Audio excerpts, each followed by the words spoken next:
I'm Karen Schrag. I'm the manager and naturalist at Woodlake Nature Center in Richfield, Minnesota.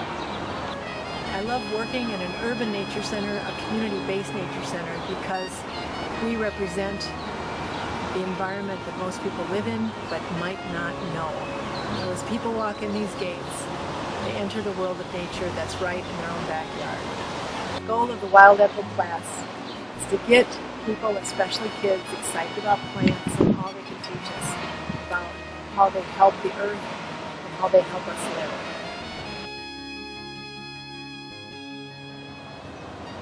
So one of the things that's great to harvest in July, actually any time from April to October, is this plant right here, stinging nettles. And you can look at stinging nettles, and it's safe for me to touch it like this because the palm of my hand is a lot thicker than the back of my hand, which would get a little bit of a rash from the formic acid that films in here. So this is the tops of the nettles. That's all I want to harvest. The reason we're harvesting the nettles is because it has so much nutrition in it. It's great for iron and vitamin A. It has 15,000 units of vitamin A for 100 grams of weight. And that's amazing. That's more than spinach, it's more than a lot of other things. And the seeds are edible. What you don't want to do is just brush up against it gently. And when we have kids do it, we teach them the same thing. We used to use gloves, we used to have plastic bags, but now we just teach them. If you take it and you just pinch it right here. Now if you do happen to get a rash, lasts about 10 minutes, put some cold water on it, not that big a deal, it goes away. So we want a lot of this. And the reason we want a lot of nettles, careful in the wind because it'll brush against you, is because it's mostly water that we have in here. And this, I'm going to fill this up with nettles and it'll cook just this much, because once you cook it, to get a good pot herb out of it, it will be very small. So you don't want to just harvest a little bit because it'll just turn into a minuscule amount. We have the kids pick the tops, and you can see in July it's really tall, but this starts being edible right away. As soon as it emerges from the ground, it's one of the first ones to come up. And the reason you want the tops is because as the leaves get bigger, like this, they get something in them called tannic acid, as all leafy vegetables do. And that's the plant's way of saying, don't eat me, I'm bitter. So we don't want the bitter, we want the younger leaves. It's kind of like the iceberg lettuce. Inside the iceberg lettuce is sweet, and the outside is bitter. And so that's what we want. We want to actually fill the whole bowl with the stinging nettle, also called itchweed. So here we are in the cattail marsh. Plenty of cattails, and we do teach about harvesting things that are native versus non-native. Plenty of this native, although that's a little debatable whether cattail is native or not. But it's certainly a welcome plant here in the lake.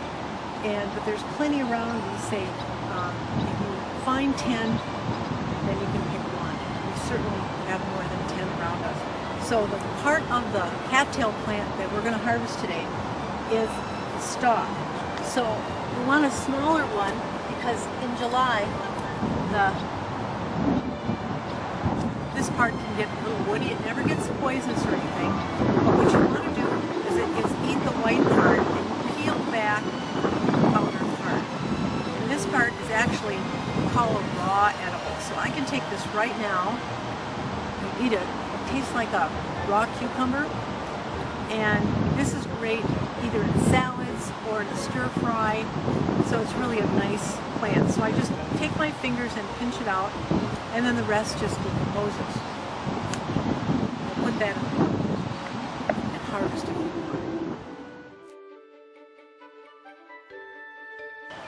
Here we are in the prairie.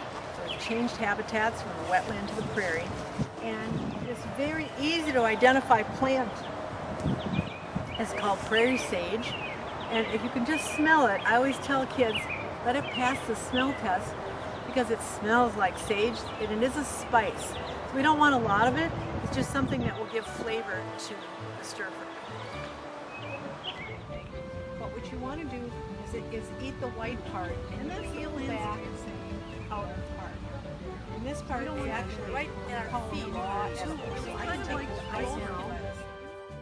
Unlike prairie sage, which is native, curled dock or curly dock, often called, is not native, but it is delicious. Great in soups, great in stir fries, not a raw edible, but it grows as a biennial. It's really easy to identify because it has a curled leaf. So all you want is the leaf, and it's really good in soups, as I mentioned, and it'll be delicious in our stir fry today.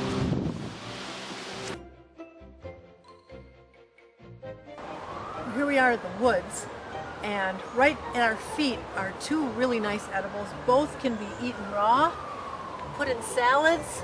This is called chickweed, and it's very delicate and light and real easy to pick. And then we have wood sorrel. The thing about wood sorrel is, again, you want to make sure that you pick the smaller leaves. The stems are edible but not very digestible, and you want to try to get the younger leaves. Now, the one thing about yellow wood sorrel is that it has oxalic acid in it, and that means you don't want to eat a lot of it. It's got a lemony flavor, very kind of sour lemon, and you don't want a lot of it for that reason either. But oxalic acid will just make you feel like you've eaten a couple of green apples, kind of a little sour stomach, so it's not a poison necessarily, but you do want to make sure you don't eat a lot of it. So we'll just harvest one plant of yellow wood sorrel.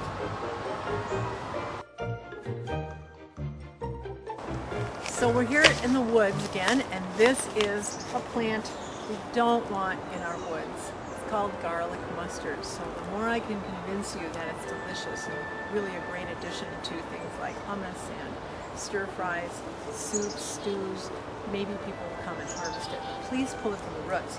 So this is what the plant looks like. And the reason we don't want it here is it sort of takes over the forest and doesn't allow the native plants to grow. But if you do pick a leaf, it's a little bit out of season right now, but you crush it up and smell it, and it smells like garlic. We'll take a few leaves to give our stir fry a little bit of flavor. A native plant that's really fun to pick, it's real easy to have it not pass the smell test, which is this one right here. This is called nodding onion, and this is where it gets its name, nodding onion. But what we want is the leaves, not the flowering part.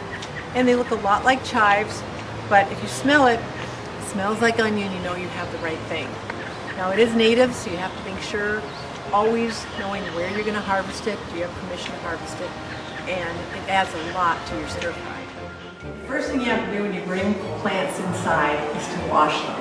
So I'm going to take the nodding onion and take a spoon and the sage and the lamb's quarters and the chickweed and just give it a good rinse. The thing that we don't have to rinse is the nettles. We're going to put those right into the boiling water, which will kill any of the germs. Plus, it'll get rid of the formic acid in just about 5 minutes. You do not have to worry about how long you cook the nettle leaves. Just when they turn from a dark green to a light green, it takes about 5 minutes of boiling. The next step is to get things small enough to be in the stir fry. And I'm going to use a knife today, but with kids, we just have them rip it. It's a little safer and a little quicker. So I'm just going to cut it in really small pieces and put it in our stir fry.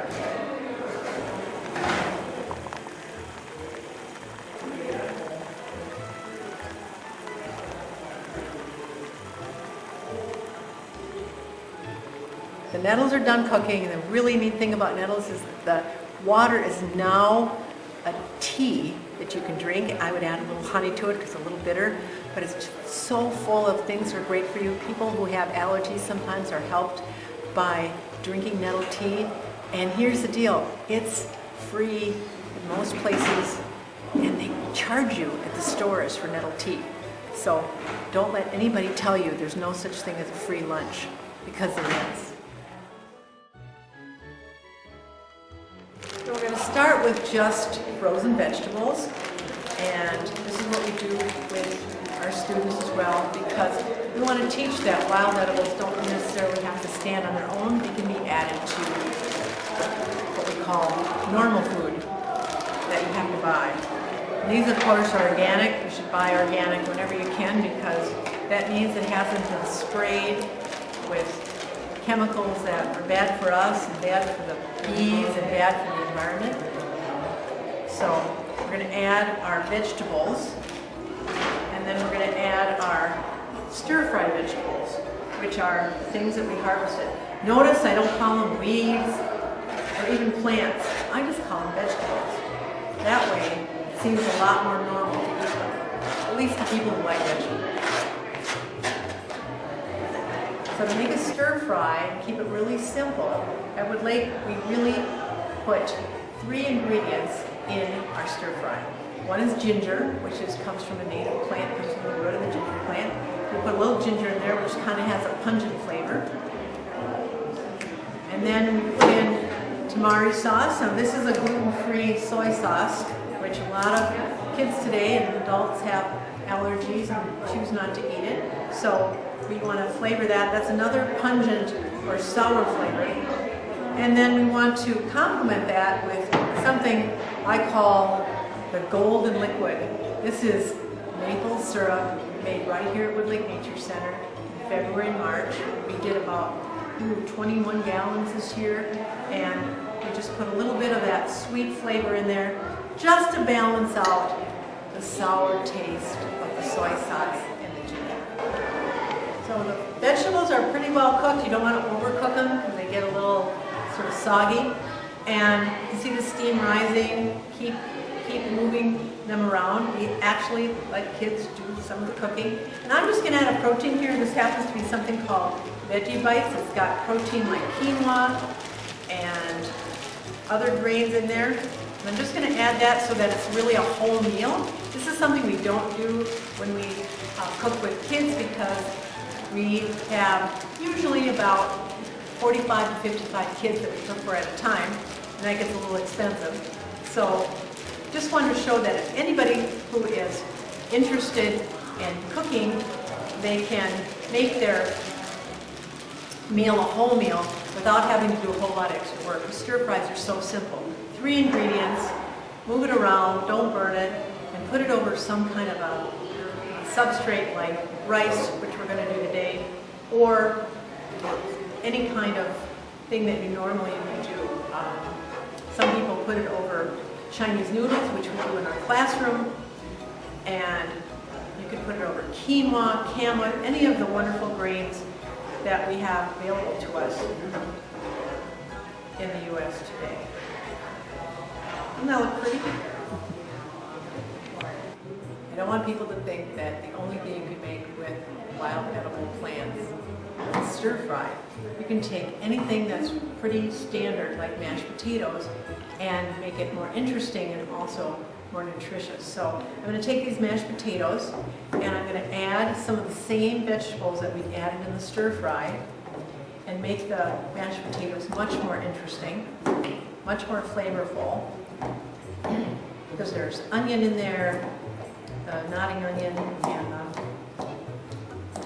lamb's quarters, everything we put in there before, much more interesting. And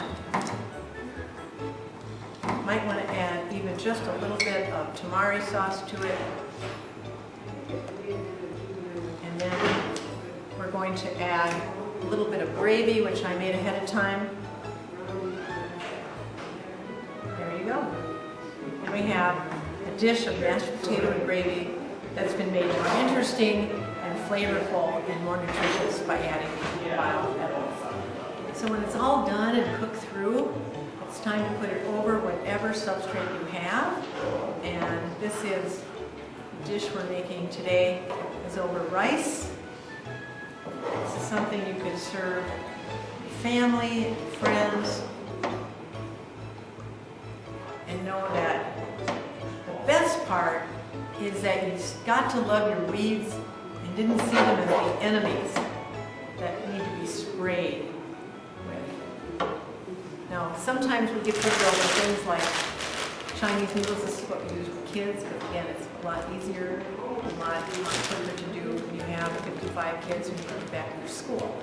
But for a little bit better nutrition, I always like to use a long grain rice. Now that we're all done and we have something cooked and delicious, it's really important to know why do we bother teaching about wild edibles to kids? Shouldn't we be afraid they'll go out and pick things and poison themselves? Well, the answer is that we teach that kind of responsibility, but really it's hard to get kids excited about plants. It's always easier to get them excited about animals. So wild edibles is a great way to teach them not only about botany and the shapes and the colors of plants, but also to value them and to understand their role in the natural world. Today, we just think of weeds as something we can spray with chemicals, and now we're finding out that those chemicals are really hurting our bee population, which are responsible for so much of the food that we eat. So I feel really great about being able to teach about wild edibles, because once we start loving our weeds and eating them, we no longer see them as the enemy. It's really important to remember what the rules of harvesting wild plants are. So here are the rules of the harvest. Number 1, be 110% sure of what you're picking. Number 2, get permission of the park or landowner from where you're picking. Number 3, eat small amounts of new things. Number 4, limit the amounts of new things to your stomach. Number 5, harvest the parts of the plants that are in season and the right parts of the plants. Number 6, never harvest where there's been pesticides sprayed or by a roadway where there's been gas and gasoline coming out of the exhaust. The lesson for viewers is not to be afraid of wild edibles, weeds, things that grow for free, because there is such thing as a free lunch. Wood Lake Nature Center is open to the public. It's free for those who want to just come in our doors and enjoy the beauty of nature year-round. We're open 7 days a week. And please come to our classes. It's just a small fee for those classes. And please become a member. Members always come to our classes on Sundays for free.